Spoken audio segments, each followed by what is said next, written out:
Chapter 162 Can't Compare 1.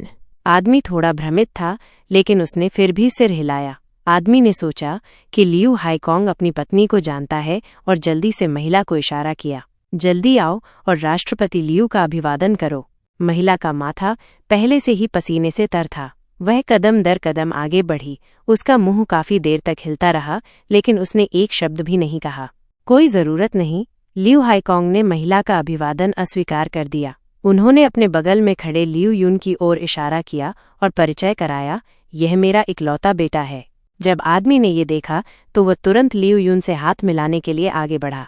Liu यून ने उसे ठंडे लहजे में देखा और व्यंग्य किया, मैं इसे स्वीकार नहीं कर सकता।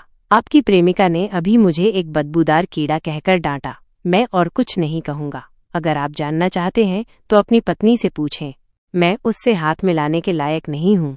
बेशक मैं आपसे भी हाथ मिलाने के लायक नहीं हूँ। एक पल में माहौल जम गया। लियू यून के शब्द काफी विनम्र थे, लेकिन उनके पीछे का अर्थ, वो मुंह पर एक निर्मम तमाचा था। लियू कॉरपोरेशन की तुलना स्वाभाविक रूप से येशुआन के डिंगलोंग कॉरपोरेशन से नहीं की जा सकती थी, लेकिन ये भी एक बहुत बड़ी कंपनी थी और निश्चित रूप से इस आदमी को नीचा दिखा सकती थी। हालांकि लियू यून ने कहा कि उनमें से कोई भी लायक नहीं था। यह स्पष्ट था कि कौन लायक नहीं था। महाप्रबंधक झांग भी बगल में अवाक थे। उन्हें बिल्कुल समझ नहीं आया कि क्या हुआ था। एक महिला बिना किसी कारण के दो बड़े बॉस को कैसे उकसा सकती है? इस क्षण बगल के मेहमान शिकायत किए बिना नहीं रह सके। तुम्हें सच में एक अच्छी पत्नी मिली है।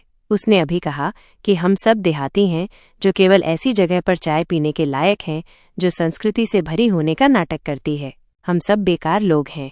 हमने बस आपकी पत्नी को अपनी राय दी और उसे अपने बच्चे को नियंत्रित करने दिया, लेकिन उसने हमें और परिचारिका को गालियों की बौछार से डांटा। उस पानी की बंदूक के खिलौने से चाय के प्यालों में पानी छलक गया है, लेकिन उसने हमें सुझाव भी नहीं देने दिया। राष्ट्रपति लियू ने आपकी पत्नी से बच्चे की देखभाल करने के लिए कहा, लेकिन उसने उन्हें एक बदबूदार कीड़ा कहकर डांटा। उसने कहा कि वो अपने करीबी रिश्तेदारों के आपस में गड़बड़ करने का नतीजा है। हे, तुम अपने दम पर हो। महाप्रबंधक झांग ध्यान से सुन रहे थे। जब उन्होंने महिला को चेयरमैन लियू को डांटते हुए सुना तो वो अब और बर्दाश्त नहीं कर सके। भाड़ में जाओ, क्या ये कुछ ऐसा था जो एक इंसान कहेगा? दूसरी पार्टी राष्ट्रपति लियू जैसे बड़े बॉस थे, लेकिन उन्हें भी इस हद तक डांटा गया। अगर यह कोई साधारण व्यक्ति होता तो क्या वो केवल चुपचाप सहने के लिए ही होता? महाप्रबंधक झांग को अपने जीवन में ऐसे लोग सबसे ज्यादा नापसंद थे। जो दूसरों को धमकाते थे वे मरने के लायक थे। फिर उन्होंने ध्यान से सोचा, इस महिला ने किस तरह की शक्ति का इस्तेमाल किया? उसने बस अपने पति पर भरोसा किया। उसका पति उनकी कंपनी का निदेशक था, लेकिन एक निदेशक की पत्नी बाहर इतनी घमंडी थी। क्या ये ज़ियुआन फॉरेन ट्रेड को बदनाम नहीं कर रहा था? महाप्रबंधक झांग गुस्से से लाल हो गए। उन्होंने आदमी के चेहरे पर थप्पड़ मारा और उसे डांटा। मुझे दूसरों को धमकाने वाले लोग नापसंद हैं। तुम बिल चुकाने के लिए वित्त विभाग जा सकते हो। तुरंत मेरी कंपनी से निकल जाओ। तुरंत निकल जाओ। अगर वे तुरंत निकल भी जाते तो भी बहुत देर हो जाती। उनके लिए विमान पकड़कर खो जाना सबसे अच्छा था। वे जितना दूर जाते उतना ही बेहतर था। आदमी को बिल्कुल उम्मीद नहीं थी कि महाप्रबंधक झांग उसे मारेंगे। उसने अवाक होकर एक हाथ से अपना चेहरा ढंक लिया और भीख मांगी। महाप्रबंधक झांग, कृपया मुझे एक मौका दीजिए। मुझे सच में नहीं पता कि वो कब से ऐसी हो गई। मेरी बात सुनिए। उसकी पत्नी आमतौर पर थोड़ी घमंडी जरूर थी, लेकिन शायद वो ऐसा नहीं करेगी, है ना? इसके अलावा उस समय उसके व्यक्तिगत कार्यों का उससे कोई लेना देना नहीं था। अगर ज़ियुआन फॉरेन ट्रेड जैसी अच्छी कंपनी ने उसे निकाल दिया तो वो भविष्य में जिनलिंग में कभी भी तुलनीय नौकरी नहीं पा सकेगा। इसके अलावा अगर उसने इन दो व्यापारिक दिग्गजों को नाराज कर दिया तो दूसरे शहरों में उसका जीवन निश्चित रूप से आसान नहीं होगा। आदमी जितना ज्यादा सोचता उतना ही डरता जाता।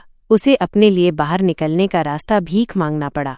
महाप्रबंधक झांग को टस से मस न होते देख आदमी ने लियू हाईकोंग और लियू यून से फिर से भीख मांगना शुरू कर दिया। कृपया इस बार मुझे माफ कर दीजिए। लियू हाईकोंग के लिए ऐसे व्यक्ति को माफ करना स्वाभाविक रूप से असंभव था। महाप्रबंधक झांग जितना ज्यादा उसे देखते उतना ही ज्यादा उन्हें घृणा होती। उन्होंने डांटा, तुरंत निकल जाओ। मुझे फिर कभी मत दिखना। आदमी जानता था कि भीख मांगना जारी रखना बेकार था। उसका चेहरा पीला पड़ गया। क्योंकि वो लड़खड़ाता हुआ बाहर निकला। वो अपने पिछले उत्साही व्यक्तित्व से बिल्कुल अलग था। महिला ने आदमी को देखा और अवचेतन रूप से उसे उठाने की कोशिश की। जब आदमी ने महिला को देखा तो उसकी आंखों में गुस्सा जलता हुआ लग रहा था। उसने बस उसे थप्पड़ मार दिया। मुझे इस तरह चोट पहुंचाकर तुम्हें संतोष हुआ, चलो तलाक लेते हैं। ये कहकर आदमी बिना पीछे मुड़े चला गया। महिला जमीन पर बैठी रह गई, अवाक। इस बीच महाप्रबंधक झांग अब और बर्दाश्त नहीं कर सके। दोनों बड़े बॉस का अभिवादन करने के बाद वो बाहर चले गए। लियू हाईकोंग और बाकी लोगों ने अपना गुस्सा निकाल लिया था। फिर उन्होंने जल्दी से परिचारिका को बुलाया ताकि वे उन्हें दूसरी अच्छी चाय का बर्तन बदल दें।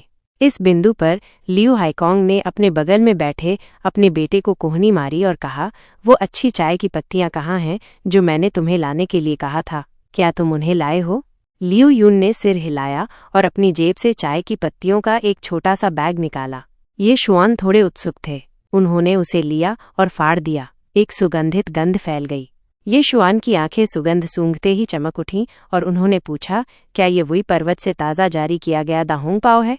वुई पर्वत के शीर्ष पर स्थित 3 चाय के पेड़ों की पत्तियों को ही वुई पर्वत दा होंग पाओ कहा जा सकता था। वार्षिक उत्पादन मात्रा निश्चित थी और इसे बाजार में खरीदना असंभव था। लियू हाईकोंग ने उत्साह से सिर हिलाया और कहा, चेयरमैन, ये आप जानते हैं, मैंने चाय प्रदर्शनी में किसी को इसके लिए बोली लगाने के लिए कहा था। ये इस साल की नई चाय का एक बैच है। मुझे डर था कि समय के साथ इसका स्वाद खराब हो जाएगा, इसलिए मैंने जल्दी से आपको मेरे साथ इसका स्वाद लेने के लिए कहा। ये कहकर उन्होंने परिचारिका को बुलाया, उसे चाय की पत्तियां लेने और उन्हें बनाने के लिए कहा। कहानी जारी रहेगी।